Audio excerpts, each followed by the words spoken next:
Hey everyone, welcome to the SAG-AFTRA Foundation's The Business. I'm Scott Mantz. I'll be moderating today's talk with Director Roger Michell. Before we get started, just wanted to alert all of you to the SAG-AFTRA Foundation's COVID-19 Relief Fund. This is here to support SAG-AFTRA Foundation artists and SAG-AFTRA artists with basic needs like rent, food, healthcare costs, during the pandemic and industry shutdown. Donations are 100% tax deductible and directly support performers in dire need. For more information on how you can support this effort, please check out the description below for more information. And right now, it is my pleasure to introduce to you the director of Blackbird, among other terrific movies, Roger Michell. Hi, Roger. Hi, Scott. It's Roger Michell. Roger Michell. Even better. Mm-hmm. Thank you so much for joining us for today's conversation. First of all, with regards to Blackbird, how did this project initially come about for you? Well, I was sent a script. I was sent pretty much a transcript of the Danish original, which is called Still Heart. As many of you probably know, this is a remake. This isn't an original script. It's written by a Danish writer called Christian Torp. And so I was sent what was effectively a transcript of the Danish film, which I was intrigued by.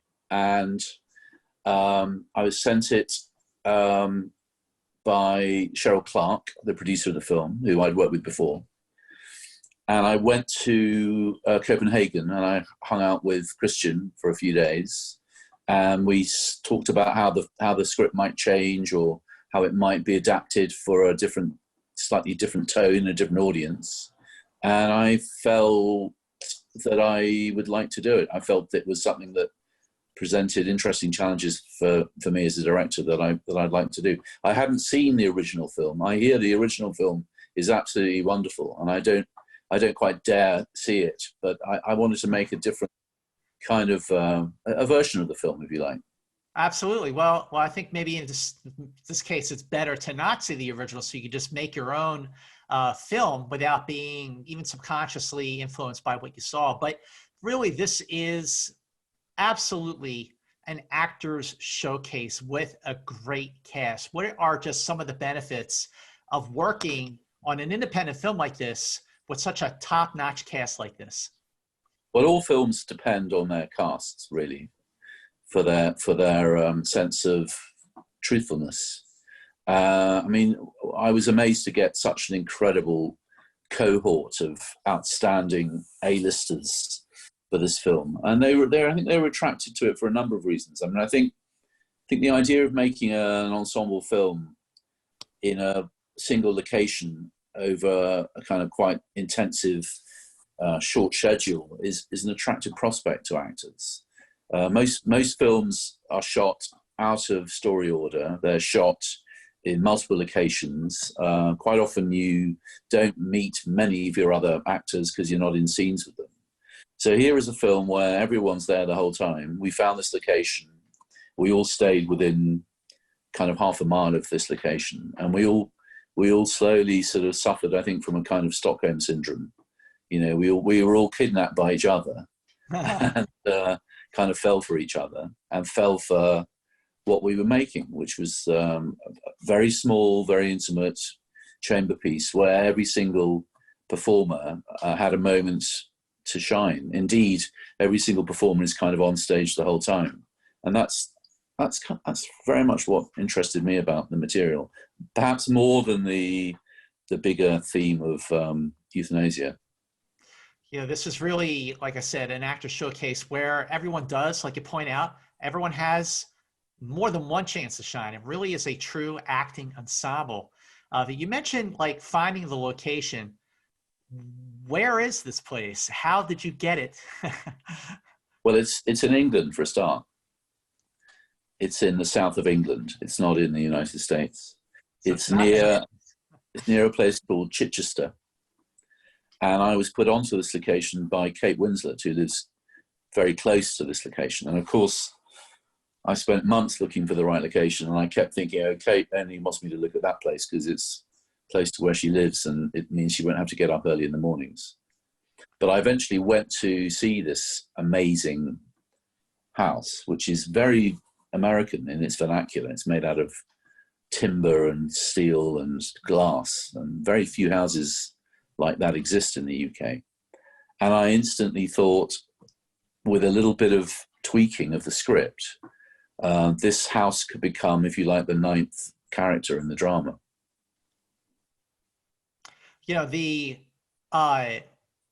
because it is such an intimate feel, because so many people are in scenes together versus like you pointed out, where actors never even see each other.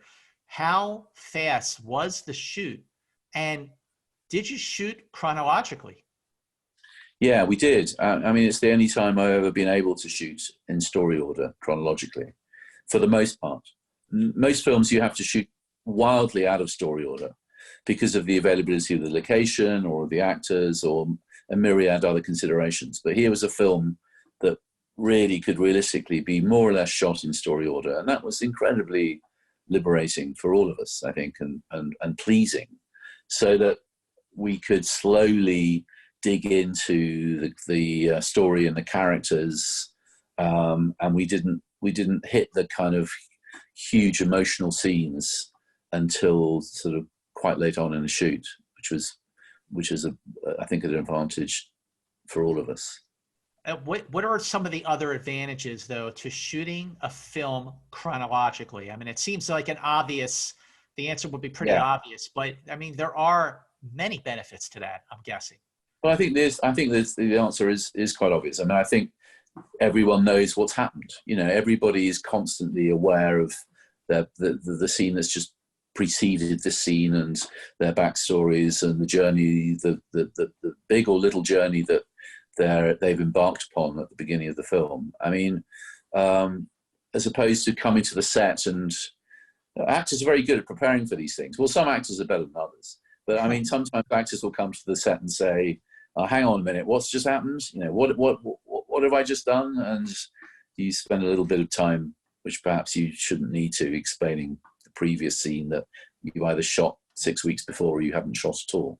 Whereas in this incident, everyone was kind of, absolutely committed to the story as it unfurled. And it was, listen, I have to tell you, it was a lot of fun. I mean, these films with these desperately dark and difficult themes are always the funniest films to shoot. You know, there's always a totally inverse relationship between the subject matter and the levity on set. Comedies are deadly serious and dull as anything to direct, but things like this with so much dark tragedy in them always a cause of great hilarity. Do you think that's because people, the actors are trying to add some levity to an otherwise challenging and difficult and provocative subject matter by making it more fun for each other? I don't think so. I think it's just life is a bit like that. You know, I think in the darkest hour, we show our humanity actually by reaching for something that makes us laugh and makes each other laugh. I think that's my experience of life anyway. So I wonder if you could take us through the casting process for an ensemble like this. Who was the first to sign on and be part of the cast? How did it evolve? I cast Kate first.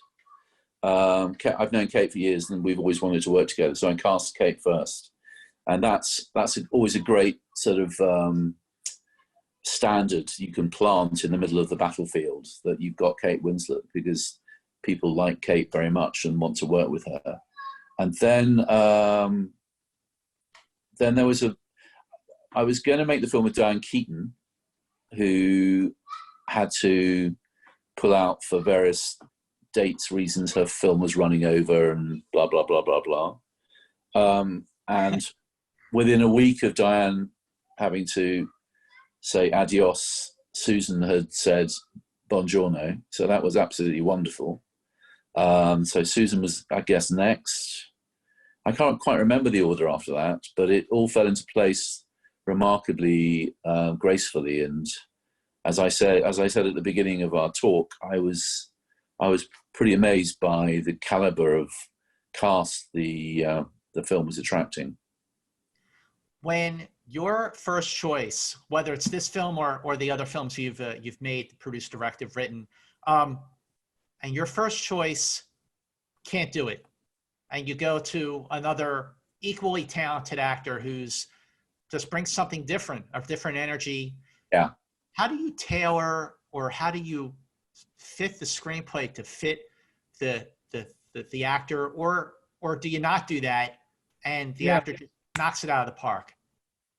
Yeah, sometimes you rewrite things to suit the casting. I mean, well, sometimes the location, for example, determined that Lily was a prominent architect, you know, who was, as in all things in her life, Lily is a controlling person. As in many cases of people who have this kind of experience with their own death, they're not depressed, they're not low, they're actually normally characteristically quite, you know, control freaks.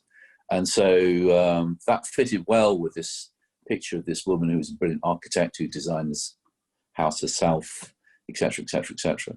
I mean, you have long lists of actors, whatever project you're doing, and every time you're turned down, you kind of die a little. You feel bruised and rejected, and also you think, oh, I'm never going to work with that actor ever again. How dare they turn me down? And of course, the next day you cast someone else who's just as wonderful, and you forget all about the first actor, and you try and cast them in your next film. And when you start shooting, you can't. I mean, I can never imagine anyone else playing the roles apart from the actors in front of me, and nor should you. You know, you should embrace what they bring and their particularity, and the essence of them is what you're trying to capture. And if you focus on that, then everything feels good.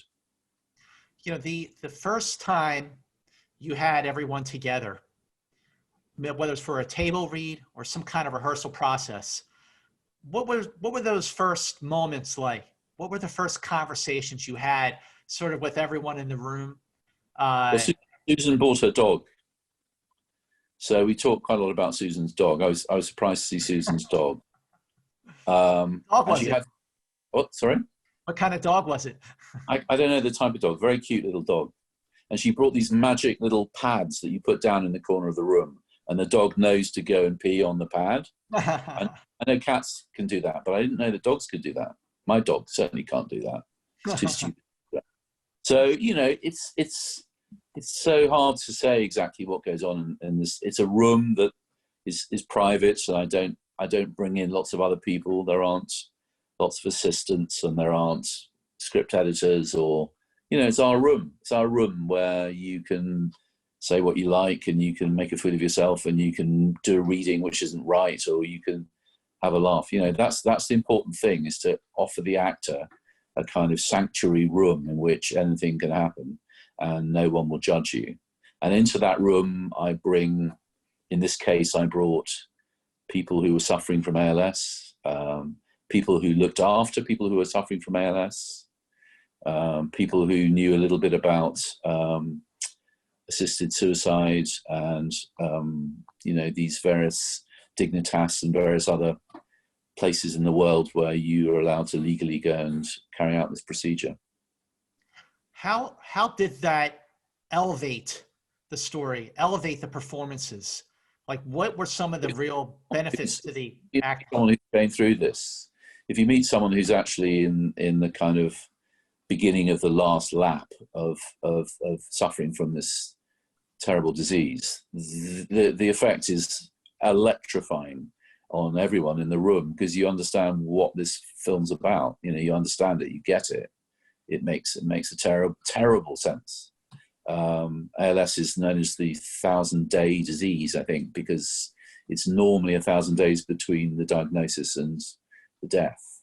Mm-hmm. And it has these terrible, irreversible, sort of almost like a Calvary, these stages on the road, which, for example, in our film, Lily is faced with being intubated, an operation where you have a tube fitted into your stomach through which you will be fed, for the rest of your life. Mm-hmm. And you have to be, the terrible cruelty of this is that you have to be fit enough to have the operation. So it's no good having the operation once you can no longer swallow it. You have to have the operation when you feel that you could go on swallowing forever. And these are the kind of factors that are affecting her decision. With an ensemble cast like this, especially such a top-notch ensemble cast like this, how do you direct the actors? Like, how do you say to Kate Winslet, no, I don't really like that, try it again a different way? How do you tell Susan Sarandon, yeah, that was good, but, tell us your process in working with the actors to try something different? There's no mystery about it. You say what you think, and you're as helpful as you can be. And you there's quite, in this film, for example, there's quite a lot of staging that had to be done. It's quite complex to stage scenes with 8 people in, and that took a lot of my thought. And I wanted the staging to look informal, but it's quite complex to sort that out. And then you sit and you look at it and you feel it's like listening to a piece of music. You listen to it and you listen for the notes that you think are true and the notes that don't feel truthful, and you try and adjust things so that everything feels harmonious and truthful. But it's something that there's no kind of magic wand. It's instinctive, it's collaborative, it's being helpful. It's trying to help actors be good. And actors, when they figure that you're trying to make them be good, they'll be keen to hear what you have to say.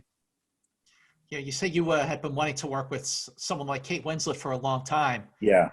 Here you did it. So like when you're working with someone like Kate Winslet, someone like Sam Neill, Susan, Mia Wasikowska, Rainn Wilson, what were some of the things that surprised you the most about the different actors you worked with on this film?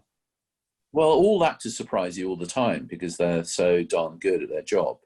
You go to work hoping to be surprised, hoping to be given something which you couldn't quite imagine. Actors are special. They're kind of it's not their fault that they're good at what they do. It's like a sort of happy accident of their composition, their intelligence, but also something else that they have no control over. So my job is to try and hold that up as perfectly as possible into the light and shoot it and capture it. Of course, filmmaking, acting is such a collaborative process, especially when you're working with an ensemble like this. So throughout not just the rehearsal process, but definitely even into the filming, even into principal photography, how did these actors bring their own ideas to the table about a scene, about their character, about a performance that was not specifically sort of written on the page? Like, how did they sort of like, hey, why don't we try this or whatever? We did a certain amount of that, but we did. I like to do most of that work around the table in the rehearsal room before we start shooting, so that I actually made a note of, during the rehearsals, I made a note of a lot of the extempore ad libs or the extra bits of material that I noticed the actors come up with once or twice, and I then incorporated that into the shooting script so that people didn't forget how wonderful they'd been in the rehearsal room. And then on the day, you see what happens. You go fishing, you see what happens. Things happen that are good, and things happen that aren't so good, and you use the good things. It's all a bit of a experiment.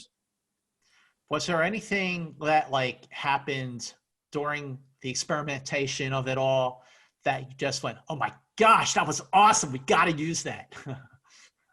I wish I could think of something obvious. There are lots of very funny lines that Susan came up with that weren't in the script, which are in the film. And I think that that's partly because she was so brilliant at inhabiting the part so gracefully, but with such wit. You know, she's really funny.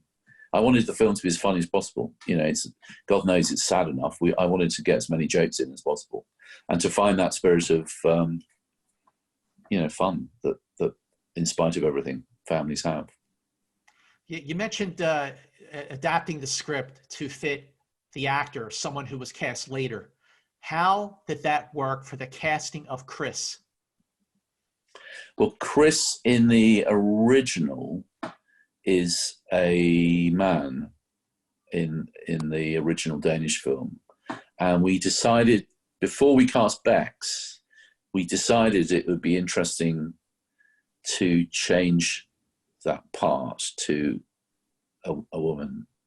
And then we went out and tried to find the correct actor to play that part. So it was that way around, if you see what I mean, if that's what your question is. Yeah. Yeah. What was it like filming the final scene with everyone around? And obviously I'm not spoiling anything because you've all seen the film. That final scene with Susan, because I tell you, it was, I would say a tearjerker is an understatement. Do you mean the scene in the bedroom or the scene downstairs in the big room? In the bedroom. The scene in the bedroom. Yeah. Well, I mean, you just have to go with the flow. You know, I had a handheld camera. I'd sort of roughly staged where they might sit and stand and lie, and then just tried a few things. And the room, it was very near the end of our shoot. We were all feeling the kind of sadness of the parting of ways that was about to occur to us.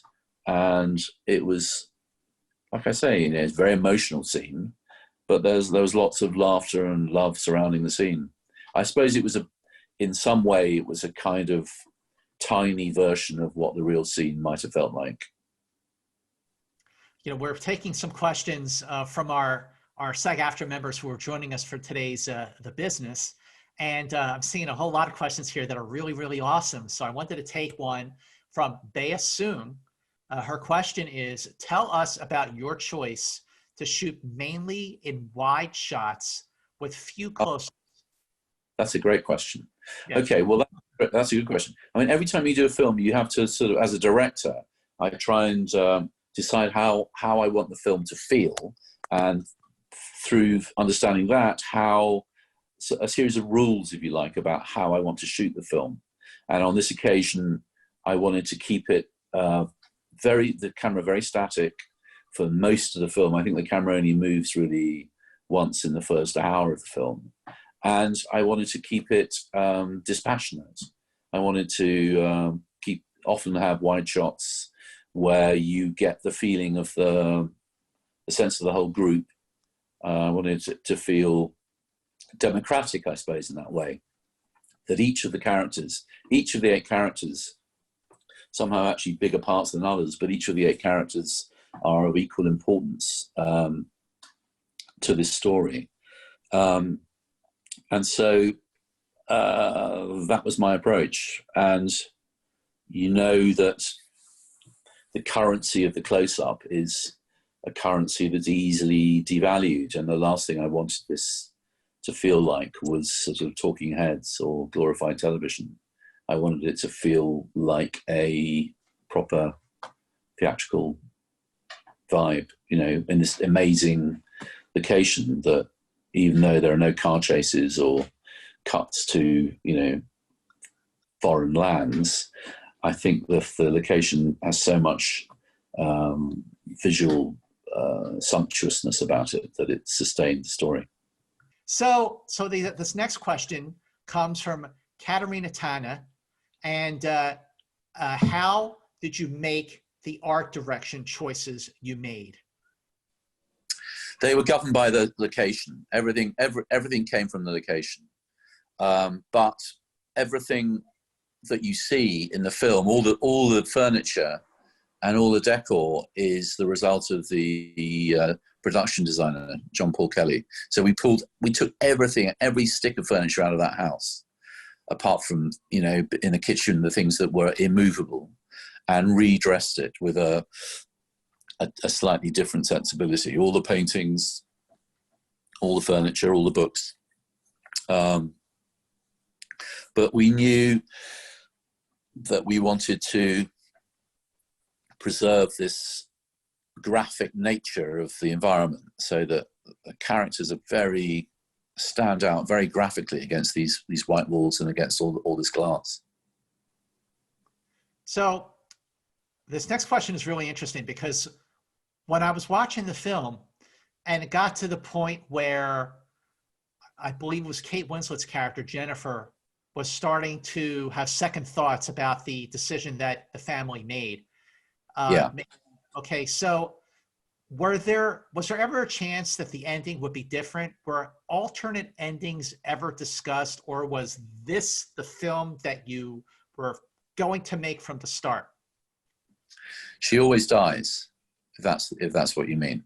Yes. Lily always dies. There was never any question of Lily suddenly saying, "Oh well, actually you're probably right. You know, why don't I put it off for a couple of days?" But of course we experimented with different twiddles and tweaks around the ending. I mean, in the Danish original, I think an ambulance turns up, and it's a bit more involved and slightly more melodramatic. But like I say, there was never any doubt that, as in a good Agatha Christie thriller, somebody dies. Yeah. So, you know, the thing about, and I'm going back to one of the first movies that you directed that I saw in theaters was 1999's Notting Hill, which I got to tell you, I watched it again in the last 6 months because, you know, I have a lot more time on my hands these days. And rewatching Notting Hill, first of all, it holds up perfectly, beautifully. And the chemistry between Julia Roberts and Hugh Grant in that film is gold. It's magic. The chemistry between your actors in Blackbird is gold. It's magic. How do you know the moment when you have the right chemistry that you need? And what do you do if it's not there? Well, it isn't always there, and you have to fake it. You know, they're actors. They're making it up. All this chemistry business, I wouldn't take it too seriously. They're faking it. You know, they're actors. So I mean, it's always much nicer if on the set people rub along well with each other and are considerate to each other and get along with each other. But all this chemistry business, I'd leave that to Einstein if I were you. Very, very good answer. So next question is from Milky McCausland. Hope I got your name okay. What makes you fall in love with an actor, especially if yeah. I mean, I fall in love with actors all the time. I mean, I've married several actors, and my son is an actor, and I've made 3 documentaries, and they all by chance. I didn't intend this to be the case. They're all about actors. So I obviously do have a thing about actors. I think it's because they can do something I can't do. You know, they really can do something I can't do, and I find that sort of glowing talent deeply, deeply attractive and enviable. I wanted to be an actor when I was very young, when I was at school, and by school I mean, you know, in my early teens. I don't mean college. And I acted in plays, and I was okay, you know, and I sort of got given good parts.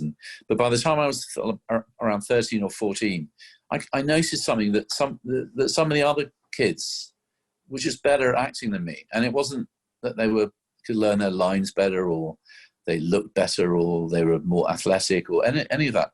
They just had something that I didn't have, and it was annoying, but it was true. And I'm glad to say I decided, you know, very, very early on that I didn't want to act. I wanted to be a director.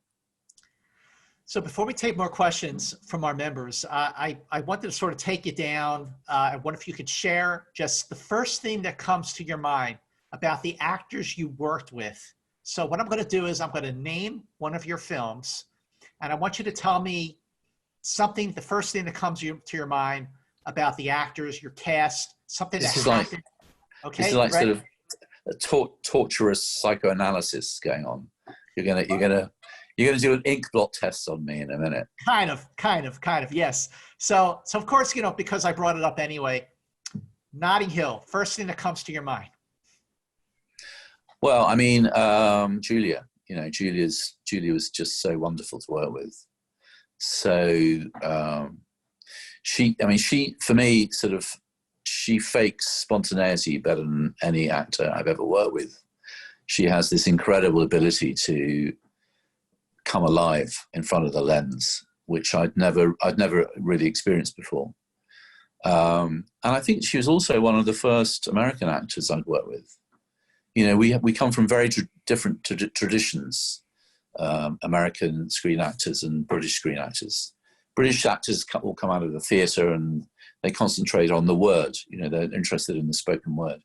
American actors come from a different tradition, which is much more one of feeling and gesture than language. And I learnt a lot watching Julia and seeing her work. And I just liked her. I mean, I really liked hanging out with her, and, you know, I thought she was fantastic. There is a reason why she is still just one of the absolute very, very best actors ever. The next film is a film that I really, really liked a lot. I feel like it's a little on the overlooked side. It's very, very entertaining. Great back and forth between these two cast members. The film from, I believe it's 2002, is Changing Lanes.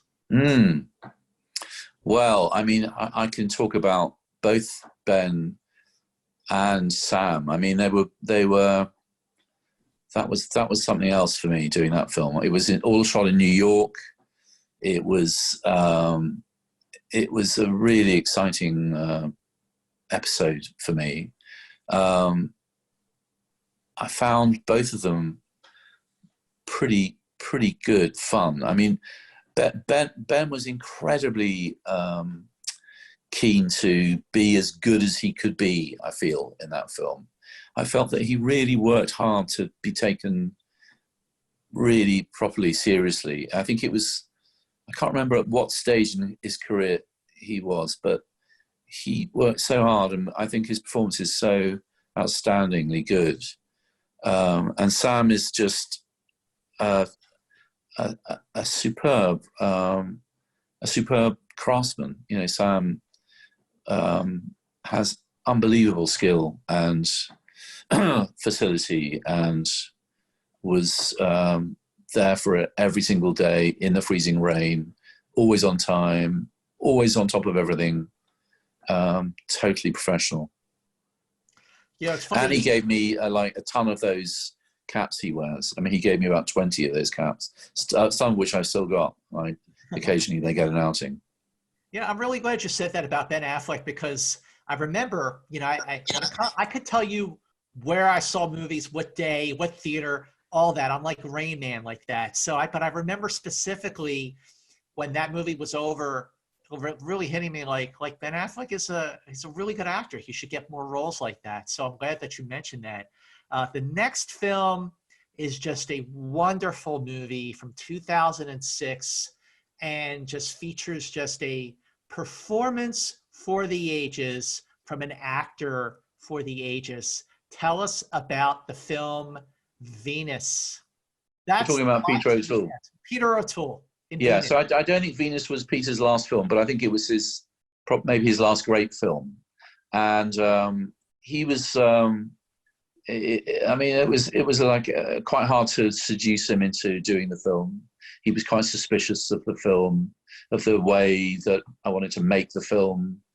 And yet, once he got going, he was really good fun and funny and full of the most wonderful stories. I mean, it would be quite hard to turn over sometimes, because Peter would be telling us amazing stories about Lawrence of Arabia, or, you know, the great films that he made over such a long and incredible career. So yeah, I mean, I'm so lucky to have had a chance to work with him. Interesting. You mentioned the words, once he really got going. So, like, what is it like to see actors really get going? And is that something that everyone, all actors have to sort of like get going? Or there are some Well, actors. with Peter, I think it was because he was very old and quite infirm, and in fact, he halfway through our shoot, we had a Christmas break, and I was terrified because I was so pleased with the material that we'd shot. I was terrified that he would die over Christmas, and that we wouldn't be able to finish the film. And we all went away for Christmas, and I went off to Norfolk and was out of radio contact for a couple of days. And then I got back into radio contact, and my phone was full of messages from the producer. And I thought, okay, this is it. He's died. And he hadn't died, but he'd fallen over and he'd broken his hip. So the day after Christmas, he had a hip replacement. And we delayed our shoot by like 2 or 3 weeks. And he came back onto the set with this new hip, this old man in terrible pain, and did the last 3 or 4 weeks of the shoot absolutely brilliantly through this sort of fog of pain and pain relief and painkillers and et cetera, et cetera, et cetera. So it was quite an extraordinary situation. But in terms of him getting going, again, I did a week's rehearsal with everybody, and he was sort of rather curmudgeonly about that and saying, I don't rehearse. And I said, well, you're going to rehearse on this one. And he came in and he got the hang of it, and he got the idea of why I wanted to do this work, and he became really rather a wonderful collaborator. Your next film is another sort of overlooked one, but also another film that I watched in the last 6 months. The movie is called Morning Glory with Harrison Ford and Rachel McAdams, a movie that is extremely relevant 10 years after it came out. It came out in 2010. So tell us about Harrison Ford, Rachel McAdams in that film. That was again, I mean, I'd never worked with Harrison before. I thought, what's he going to be like? Is he going to be grumpy? Is he going to be difficult? He was such a support to me during the film. He was always the first on the set. He was constantly interested in what was going on. He was constantly encouraging. I mean, directors need encouragement, from their actors now and then. And he was a wonderfully encouraging, positive force. And I got very fond of him indeed. And Rachel McAdams, I just think, is the most gorgeous, wonderful, funny, brilliant, gifted actress. I mean, I just loved working with her. I loved it. Awesome. And I'm glad you liked the film. I mean, I think it is a bit underseen, that film, but it's great fun. It's not a very serious film, but it's some funny things in it. It's a funny film. It's a crowd pleaser. Rachel and Harrison are just terrific together. Subject matter is extremely relevant for today. I do love the film. And for everyone watching, if you've never seen Morning Glory, I think it's on either Netflix or Amazon. Do check it out. So the other film that I'm being requested by Katarina Tana, or Tanya. Did I get your name wrong, Katarina? It looks like I might have gotten it wrong. Katarina Tanya? No? Tana? Tana. Katarina Tana. Okay, thank you. Sorry. The question is about the film Persuasion. Tell us about that one. Persuasion was my first film. It's an adaptation of a Jane Austen novel. It's an adaptation of her last novel. I think it's, the easiest novel to adapt, and I tell you why. It's because it doesn't have so many jokes as the other films. It's very hard to make Jane Austen funny these days, I think, with films like Emma or Pride and Prejudice. But Persuasion is a much more autumnal film, much more autumnal story. It's about a woman thinking that she's given up the opportunity to be in love, to have a partner in her life. And I always felt that Jane Austen was writing this last book of hers reflecting on her own singleness in a way that was wistful and poignant and autumnal in a wonderful way. And I made it. Yeah, I made it. When was it? I can't remember. 95, something like that. Anyway, it's my first film. I come out of theatre. I'm a theatre director originally, so it was my first proper film, and it was released in the States by Sony Classics, and it was a very exciting time for me to come out to the States and go to Telluride and to various festivals, and meet people like you, and have the film open at the Paris in Manhattan. It was really pretty groovy. Groovy, yes, for sure. So when you're evolving as a director, going from one film to the next and to the next, what do you take with you from one film to the next with regards to what you learned about the acting process? Like how did going from let's say Notting Hill to Changing Lanes to Venus, how did your approach to working with actors change? All actors are different, and they all want different things from you as a director, and you as a director, you have to kind of smell out how you can best help the actor, how you can best improve the actor, or make the actor look even more splendid than he or she already is. I mean, I spent my whole life working with actors because of my background in theatre, so that's one of my skills, I guess, that I feel confident about. I don't feel that that's a difficult thing for me to do, to work with actors, to talk to actors, and to give actors direction. I'm a director, and I'm not ashamed to direct actors. And generally speaking, actors are pretty happy to be directed. Elizabeth D'Onofrio has a terrific question.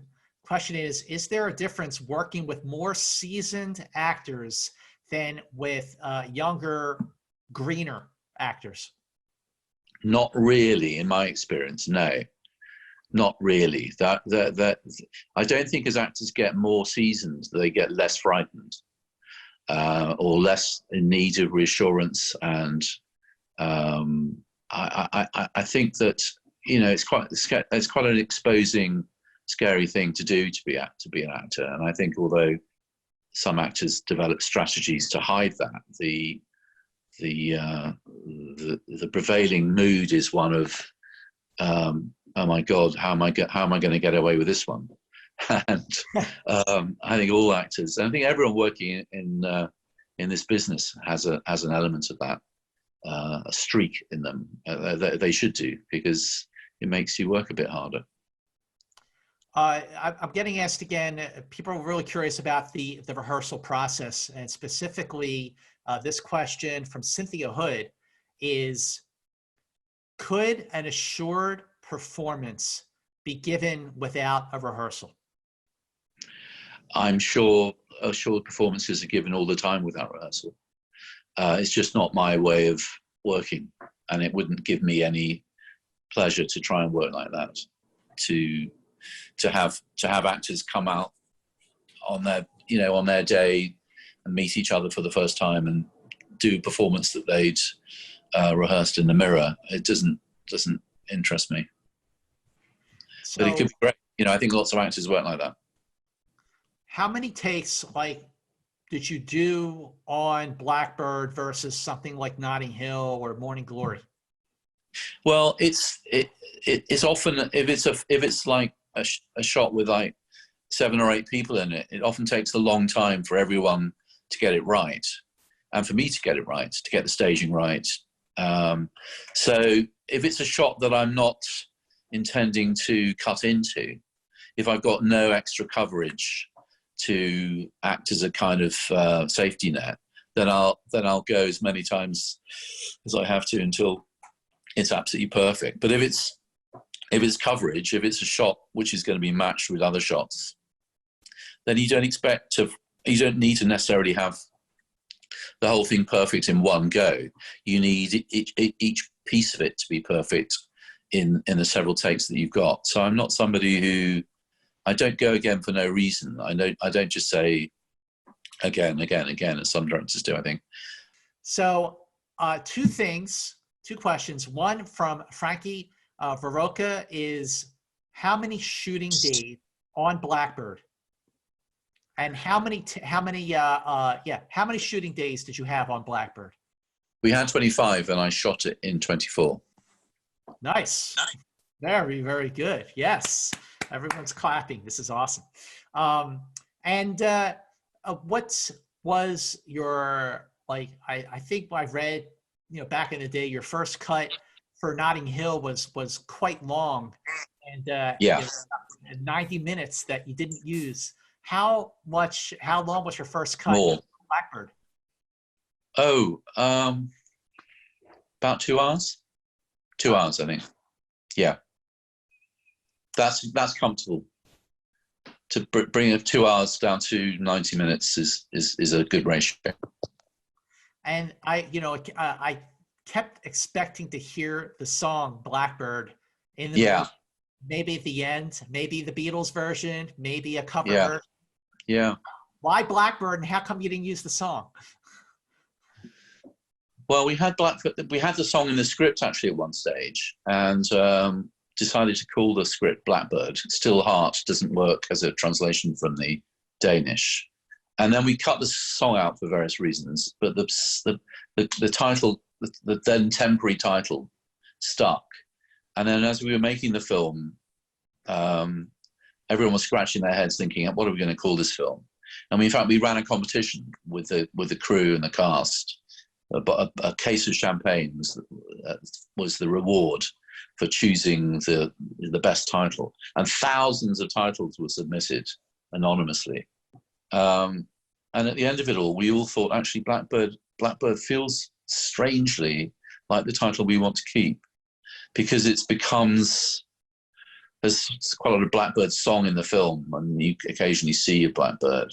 It becomes sort of like the spirit of Susan's character. At the very end of the film, Sam leaves the frame and you see the empty house, and you know that in that house this body's lying there, and you hear this gorgeous sound of a songbird, of a blackbird. So that's the story. Last question is really fitting, and this is from Julia Lamanchi. Julia would like to know, what essence, Roger, would you like the audience to keep after watching the film Blackbird? And we're all going to walk. I think I'd like people to think that it's a film that's more about life than about death. I think that's really what I'd like people to think. That it's a film which is a kind of an advertisement for living in the present. It's a kind of commercial for mindfulness and trying to enjoy life as we live it moment by moment, because it's short and it's precious and it's ever fleeting. Well, listen, Roger Michell, on behalf of the SAG-AFTRA Foundation, thank you so much for joining us and sharing your experiences, your process, and your craft with fellow artists and actors. Roger, and everyone watching, thank you so much for joining us.